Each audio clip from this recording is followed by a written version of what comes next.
नमस्कार। आप देख रहे हैं साधना ज्ञान। हमारे चैनल पर आपका हार्दिक स्वागत है।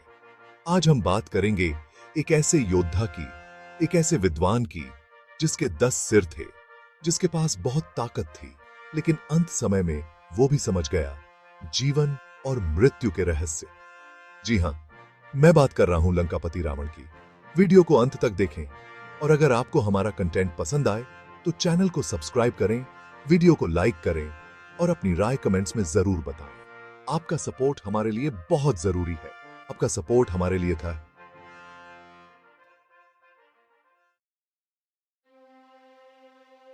कहते हैं कि इंसान सबसे बड़ा पाठ तब सीखता है जब वो हारने वाला होता है। रावण, जिसके 10 सिर ज्ञान से भरे हुए थे, जो खुद बहुत बड़ा ज्ञानी था, उसे भी ये सीख अपने जीवन के अंतिम समय में मिली। जब लक्ष्मण जी बेहोश होकर युद्ध में गिर गए थे, तब रावण ने खुद अपने बेटे मेघनाद को लक्ष्मण जी पर वार करने से रोका था। उसने कहा था, बेटा, शत्रु चाहे कितना भी कमजोर क्यों न लगे, उसे कभी भी कमजोर मत समझो।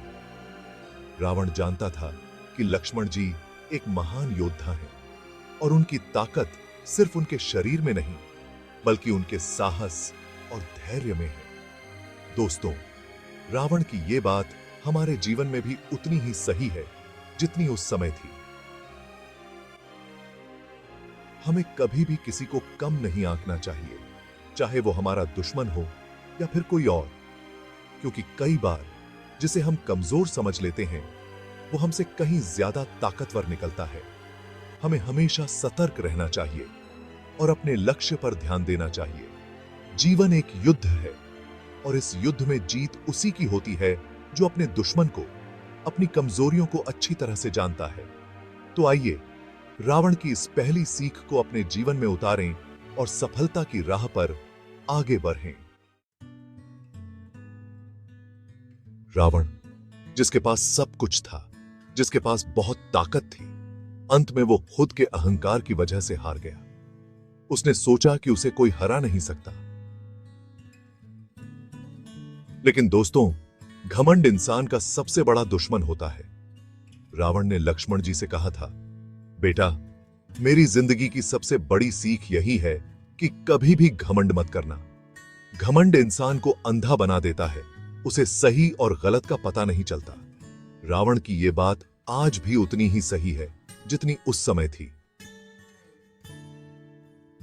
आज के समय में भी जब इंसान थोड़ा सा सफल हो जाता है, तो वो खुद को सबसे ऊपर समझने लगता है। वो भूल जाता है कि ये सफलता हमेशा नहीं रहेगी। जीवन एक पहिया है जिसमें सुख और दुख आते जाते रहते हैं। अगर आज हम सफल हैं, तो इसका मतलब ये नहीं कि कल हम असफल नहीं हो सकते। हमें हमेशा विनम्र रहना चाहिए और अपने लक्ष्य पर ध्यान देना चाहिए। हमें यह नहीं भूलना चाहिए कि हमारी सफलता में हमारे माता पिता, गुरु और शुभ चिंतकों का भी बहुत बड़ा हाथ होता है। तो आइए रावण की इस दूसरी सीख को अपने जीवन में उतारें और घमंड से दूर रहकर सफलता की राह पर आगे बढ़ें।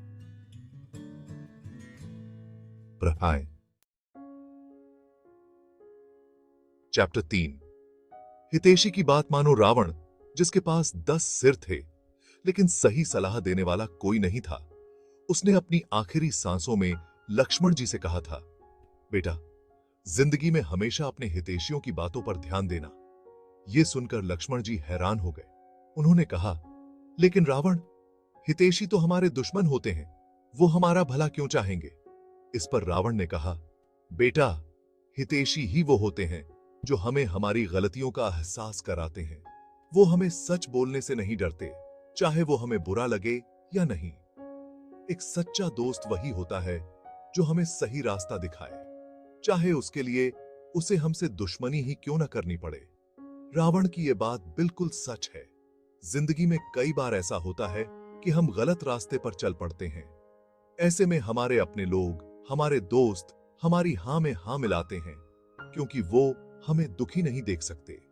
लेकिन एक सच्चा हितैषी हमें हमारी गलती बताने से पीछे नहीं हटेगा, चाहे हमें उससे कितनी ही नफरत क्यों न हो जाए, क्योंकि वो हमारे भविष्य के बारे में सोचता है। वो नहीं चाहता कि हम अपनी गलतियों की वजह से बर्बाद हो जाएं। तो आइए रावण की इस तीसरी सीख को अपने जीवन में उतारें और हितैषियों की बातों पर ध्यान देकर सफलता की राह पर आगे बढ़ें। चैप्टर 4, शत्रु और मित्र की पहचान। रावण, जो खुद धोखे का शिकार हुआ था, जिसने अपने ही भाई विभीषण की बातों पर विश्वास नहीं किया था, उसने लक्ष्मण जी को चौथी सीख देते हुए कहा, बेटा, जिंदगी में सबसे जरूरी है अपने सच्चे दोस्त और दुश्मन को पहचानना। रावण ने बताया कि कई बार हमारे अपने ही लोग हमारे सबसे बड़े दुश्मन बन जाते हैं। वो हमारे पीठ पीछे साजिश करते हैं, हमारे साथ धोखा करते हैं, और कई बार जिन्हें हम अपना दुश्मन समझ लेते हैं, वो हमारे सच्चे हितैषी निकलते हैं। रावण ने लक्ष्मण जी से कहा, बेटा, किसी को उसके बाहरी रूप से मत पहचानो, बल्कि उसके कामों से पहचानो। जो व्यक्ति आपके सुख दुख में आपके साथ रहे, वो आपका सच्चा दोस्त है, और जो आपके पीठ पीछे वार करे, वो आपका दुश्मन है, चाहे वो आपका कितना भी करीबी क्यों ना हो। रावण की ये सीख आज के समय में और भी जरूरी है। आज के समय में रिश्ते कमजोर हो गए हैं, लोग स्वार्थी हो गए हैं। ऐसे में अपने सच्चे दोस्त और दुश्मन को पहचानना बहुत मुश्किल हो गया है। लेकिन अगर हम ध्यान दें तो हम आसानी से पहचान सकते हैं कि कौन हमारा सच्चा हितैषी है और कौन हमारा दुश्मन। हमें बस अपने आसपास के लोगों के व्यवहार पर गौर करने की जरूरत है। तो आइए रावण की इस चौथी सीख को अपने जीवन में उतारें और दुश्मन और दोस्त की पहचान करके सफलता की राह पर आगे बढ़ें। चैप्टर 5, पराई स्त्री पर बुरी नजर मत डालो। रावण, जिसने माता सीता का हरण किया था, जिसने एक स्त्री के साथ अन्याय किया था, उसने अपनी मृत्यु से पहले लक्ष्मण जी को पांचवी और आखिरी सीख देते हुए कहा, बेटा, जिंदगी में कभी भी पराई स्त्री पर बुरी नजर मत डालो। रावण ने बताया कि स्त्री का अपमान करने वाले का नाश निश्चित है।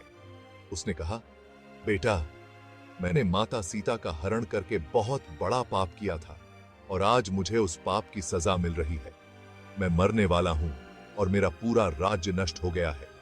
रावण ने लक्ष्मण जी से कहा, बेटा, स्त्री को मां, बहन, पत्नी और बेटी के रूप में सम्मान दो। उनके साथ कभी भी बुरा व्यवहार मत करो। जो व्यक्ति स्त्री का सम्मान करता है, वही सच्चा पुरुष होता है। रावण की ये सीख आज के समय में भी उतनी ही जरूरी है जितनी उस समय थी। आज के समय में महिलाओं के खिलाफ अपराध बढ़ते जा रहे हैं, पुरुष अपनी मर्यादा भूलते जा रहे हैं। लेकिन हमें यह नहीं भूलना चाहिए कि स्त्री ही सृष्टि का आधार है। उसके बिना इस दुनिया की कल्पना भी नहीं की जा सकती। हमें स्त्री का सम्मान करना चाहिए, उनकी रक्षा करनी चाहिए। तो आइए रावण की इस पांचवी सीख को अपने जीवन में उतारें और स्त्री का सम्मान करके एक अच्छा समाज बनाने में अपना योगदान दें। तो दोस्तों, ये थी रावण की 5 अनमोल सीखें, जो आज भी उतनी ही जरूरी हैं जितनी उस समय थी। रावण भले ही एक राक्षस था, लेकिन मरने से पहले उसने जो सीखें दी, वो हमें जिंदगी जीने का सही तरीका सिखाती हैं। अगर हम इन सीखों को अपने जीवन में उतारें, तो हम जरूर सफल हो सकते हैं और एक अच्छे इंसान बन सकते हैं। मुझे उम्मीद है कि आपको यह वीडियो पसंद आया होगा। अगर आपको यह वीडियो पसंद आया हो तो इसे लाइक करें, शेयर करें और हमारे चैनल को सब्सक्राइब करें। नमस्कार।